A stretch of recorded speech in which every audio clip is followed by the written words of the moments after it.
د نیویارک اوسیدونکو ماسکونه غورځولي دي. په ګڼ شمېر کې کلبونه او رستورانتونه خلاص دي لکه څنګه چې به د کرونا وایرس د وبا نه وړاندې وو. اډیلا ویلوجوویک رستورانت ته راغلې ده. زه بیخي نه ویریږم. زه په ریلګاډۍ یا سبوی کې هم ماسک نه اچوم.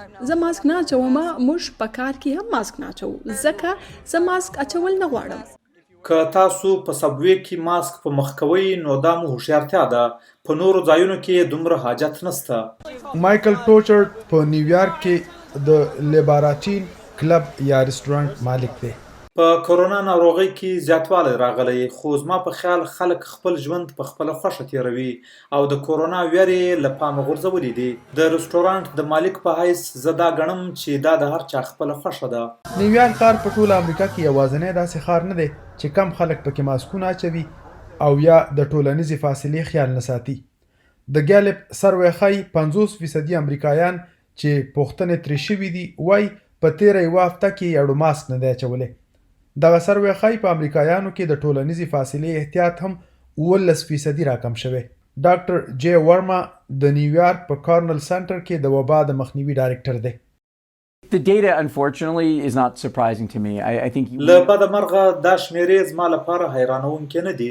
زما په خیال دا زموږ د ټولو انسانانو د ژوند لاره ده چې موږ ستړي کیږو خو وایرس نه ستړی کیږي.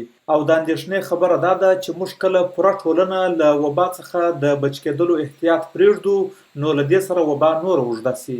ډاکټر ورما وایي خطرناکه خبره دا ده چې دغه وایرس په نورو قسمونو کې خورېږي. دا وایرس زموږ په مدافعتي نظام کې کمزوري ګوري ځکه چې موږ وکتل دا په نورو قسمونو کې خورېږي. د وبا زیاتېدو وروسته نیویارک ښار د وبا د خطرې خبرداری زیات کړی. ډاکټر ورما وایي هسپتالونو کې د خلکو ګڼه ګوڼه ډیره زیاته شوې ده. one of the metrics that I like to track یو ګراف چې زه یې له نږدې څارم هغه په نیویارک ښار کې د کوویډ د علاج لپاره هسپتالونو ته د زیاتو خلکو ورتګ ښیي او دغه شمیره د مارچ له میاشتې راهیسې زیاتیږي خو دومره هم نه لکه چې په دسمبر او جنوري کې به څنګه زر زیاتېدله.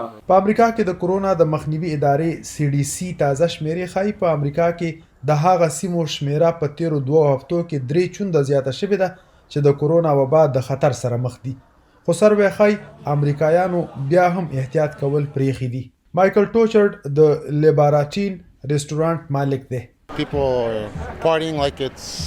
خلک داسې پارټیانې کوي لکه تر کوویډ وړاندې چې به یې کولې. بختور شاه، وایس اف امریکا، ډیوا، واشنگټن DC.